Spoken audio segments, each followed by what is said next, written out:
Good day mga ka-fixit! Arangkada sa ibang forward gears. Posible nga ba ito at paano ito ginagawa? Meron ba itong magandang epekto sa ating pagmamaneho o sadyang nakakasira lamang sa ating sasakyan? Yan ang ibabahagi ko sa iyo ngayon in this episode of Fix It This, Fixing the Way We Drive.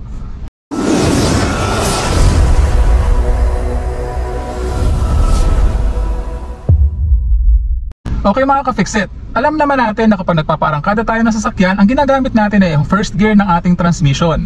Pero marami po kasi akong nare-receive na mga tanong kung posible po ba mapaarangkada ang ating sasakyan gamit ang second gear ng ating transmission. So posible naman po yan. Actually mga ka-fixit, ginagawa ko ito way back nung ako'y nagmamaneho pa ng L300 van. To take it to a point, ang L300 van po na minamaneho ko at that time is diesel engine. Okay, so sa mga hindi pa po kasi nakakaalam, mas maalakas po ang arangkada ng ating sasakyan kapag ang gamit natin ay diesel engine compared to a gasoline engine. Okay? So kaya nagiging posible yon yung pagpaparangkada sa second gear sa ganong klase ng makina dahil nga po mas malakas ang arangkada ng ganong klase ng makina. And kapag napaarangkada mo na yung makina mo and umabot ka naman na sa 8 kilometers, 10 kilometers per hour, pwede mo nang bitawan yung iyong clutch all the way up dahil hindi ka na mamamatayan ng makina at that speed. Okay? And mostly, ang dahilan po ng mga driver kung bakit nila ginagawa yung pagpaparangkada sa second gear sa ganong klase ng makina, and sa ibang mga gasoline engines na rin, may mga driver din po na gumagawa nito, ay dahil masyadong maiksi yung gearing or masyadong maiksi yung arangkada ng first gear and kailangan din ulit nilang mag-shift to second gear. So sobrang iksi lamang ng arangkada. Yung iba kasi parang nangyayari, tinatamad sila na dadampa sila ng first gear tapos konting arangkada lang, isa second gear agad nila yung kanilang transmission. So ang ginagawa nila, shortcut na second gear na agad. Okay? So ano ba yung nagigain natin pag ginagawa natin yon? So para dun sa iba na gumagawa nun, ang nagigain nila is yung shortcut nga, no? Hindi na nila kailangan dumaan ng first gear, second gear na kaagad. Actually kaya ako ginagawa yun at that time kasi yun ang turo sa akin ng mga driver na nakasama ko, yung mga nagbigay sa akin ng pointers nung natututo pa lamang ako magmaneho, no? So in time, as time goes by, natutunan ko na hindi po pala maganda yon sa ating makina, or particularly sa ating transmission, particularly sa ating clutch assembly, yung ating pong friction disc. Dahil kapag ka second gear yung ginagamit natin para magpaarangkada ng ating sasakyan, masyado pong matagal nating hinuhold sa biting point yung ating clutch, in which meron pong unnecessary wear and tear na nangyayari sa ating clutch lining. Okay, so i-demo ko sa iyo yan ngayon. Okay, so clutch all the way down. Okay, dinalagay natin yung ating transmission sa second gear. Hold natin yung ating foot brake, ibababa ko yung ating hand brake. Then magpaparangkada ako sa second gear. So babigyan ko ng gas. Ayan. Mas mabagal nating napaparangkada yung ating sasakyan. Okay mga ka-fixit, kung mapapansin mo pa, habang pinapaarangkada ko yung ating sasakyan at second gear, medyo nanginginig po yung ating makina, no? Medyo nanginginig yung ating makina, so nagre-require siya ng additional gas para maparangkada natin yung ating sasakyan smoothly. And mas matagal po niyang nare-reach yung speed na 8 kilometers per hour, 8 to 10 kilometers per hour, na kung saan pwede na natin bitawan yung ating clutch all the way up para hindi mamatay yung ating makina. Kaya rin nanginginig yung makina kasi nag-i-struggle siya na parang kadahin yung ating sasakyan at second gear mga ka-fixit, kasi yung torque or pulling power na binibigay na second gear is mas mahina compared sa torque and pulling power na binibigay ng first gear. So i-compare natin yan. Okay, so clutch all the way down, first gear ang gagamitin ko. So bibigyan ko ng gas. Ayan, no, smooth na smooth yung ating pag-arangkada at pwede ko nang bitawan yung ating clutch kaagad. Mga 2 seconds, 2 to 3 seconds. So kapag ang ginamit naman natin is second gear, so clutch all the way down, second gear. Ayan. So mas matagal kong hino-hold sa biting point yung ating clutch, no?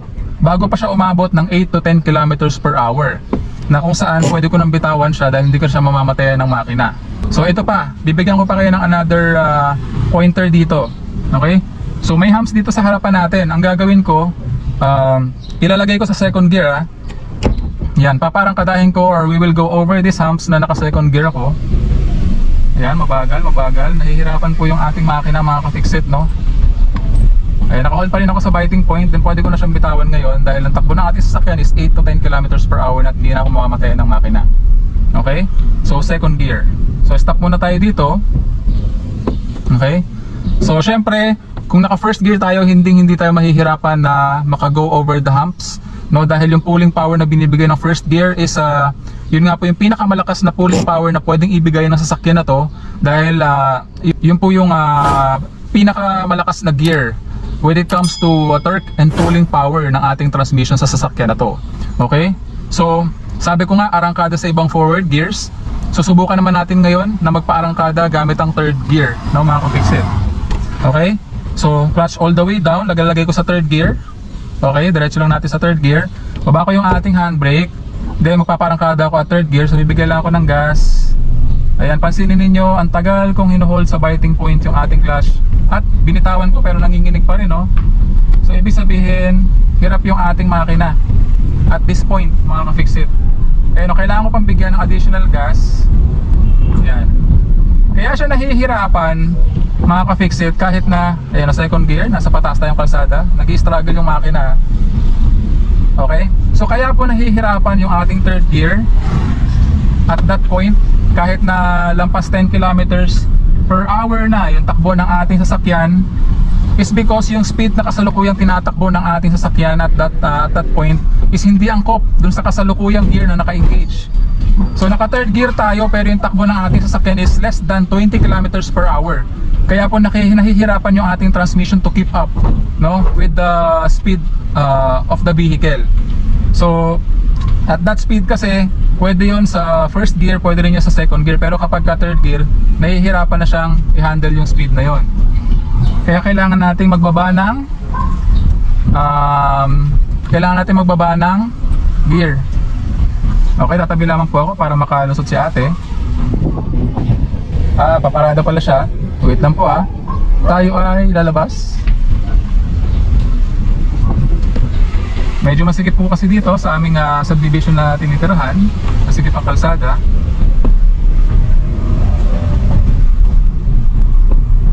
Okay, mga ka-fixit.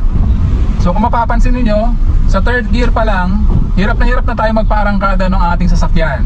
Okay? So what more pa yung fourth gear and fifth gear? So hindi ko na yun gagawin at a certain extent, no, na magkakaroon ng unnecessary wear and tear yung ating clutch, particularly yung ating friction disc, kasi ayoko namang magkaroon ng sobrang unnecessary wear and tear yung ating clutch assembly dito sa sasakyan na to, no.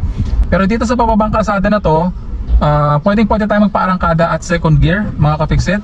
So ayan, second gear, binatawan ko yung ating brake. So pag yung takbo ng ating sasakyan is around, ayan, no, building up 8 kilometers per hour, pwede ko nang bitawan yung ating clutch all the way up, hindi na ako nagbigay ng gas. So hindi na tayo mamamatayan ng makina at this point. Okay, so magbibigay na ako ng gas to increase the speed of our vehicle. At liliko lamang tayo dito.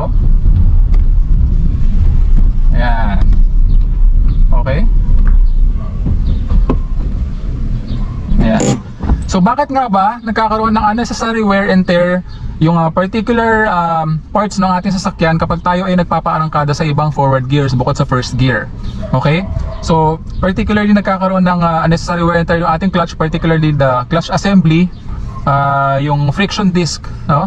Yung friction disc ng ating clutch, kasi po pag masyado nating hinuhold ng masyadong matagal sa clutch biting point yung ating clutch, no, masyado pong umiinit yung friction disc. Okay? Kaya ako palaging sinasabi na kapag nagpaparangkada tayo ng sasakyan, about 2 to 3 seconds kapag kapadag yung kalsada, no, about 1000 RPM, no, 2 to 3 seconds kapag ang speed ng iyong sasakyan ay 8 to 10 kilometers per hour na and above, pwede mo nang bitawan yung iyong clutch all the way up, no, dahil hindi ka na mamamatay ng makina at that speed. And naiiwasan mo na magkaroon ng unnecessary wear and tear yung iyong clutch assembly, particularly the friction disc. At hindi po yun maganda sa clutch assembly ng ating sasakyan. Imbis na umabot at a certain odometer reading yung iyong clutch friction disc bago mapalitan, is mapapaaga yan kapag palagi mong ginagawa yung pag-arangkada sa ibang forward gears, lalong-lalo na kapag gasoline engine ang iyong gamit.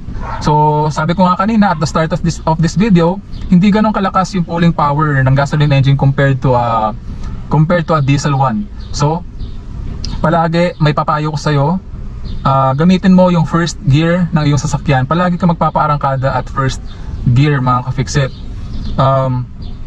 May mga times na kapag downhill yung iyong pagpapaarangkadahan, Pababa naman kasi yan, so pwede mong parang kadahin yung sasakyan gamit yung second gear.